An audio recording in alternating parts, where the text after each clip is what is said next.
ਆਪਾਂ ਨੂੰ ਰੋਜ਼ ਸਾਬਣ ਨਾਲ ਹੁਣ ਤਾਂ ਗਰਮੀਆਂ ਨੇ, ਹੁਣ ਸਕੂਲ ਤੋਂ ਆਉਣ ਤੋਂ ਪਹਿਲਾਂ ਨਹਾਉਣਾ ਚਾਹੀਦਾ ਹੈ। ਹਾਂਜੀ, ਗਰਮੀਆਂ ਚ ਤਾਂ ਗਰਮੀਆਂ ਚ ਨਹਾਉਣਾ ਚਾਹੀਦਾ ਹੈ। ਹਾਂਜੀ, ਸਕੂਲ ਤੋਂ ਜਾ ਕੇ ਵੀ ਨਹਾਉਂਦੇ ਵਧੀਆ ਗੱਲ ਹੈ। ਫਿਰ ਸ਼ਾਮ ਨੂੰ ਰਾਤ ਨੂੰ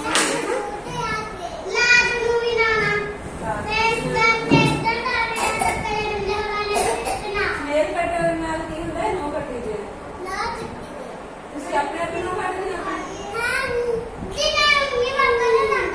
ਨੇਲ ਹਮੇਸ਼ਾ ਆਪਣੇ ਮੰਮੀ ਪਾਪਾ ਤੋਂ ਕਟਵਾਉਣੇ ਚਾਹੀਦੇ ਨੇ।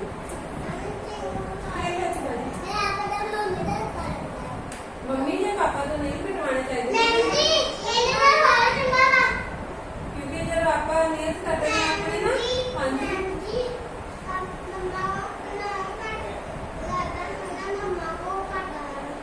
ਹਾਂਜੀ ਵੈਰੀ ਗੁੱਡ। ਨੇਲ ਤਾਂ ਮੰਮੀ ਕੋਲ ਕਟਵਾਉਣੇ ਚਾਹੀਦੇ ਨੇ।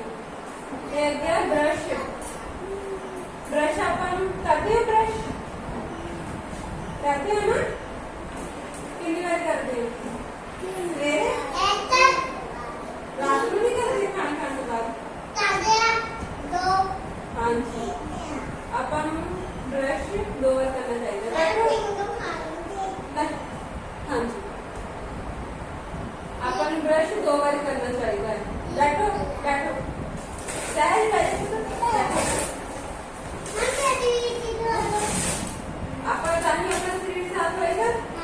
मैं क्या अपना कई तरह की बीमारी लग जाएंगी जब हम अपने शरीर को साफ करेंगे, है ना प्रांजल?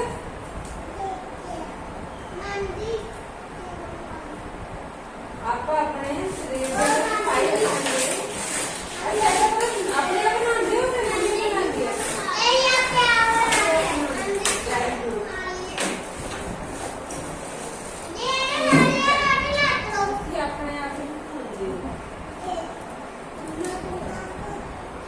आगे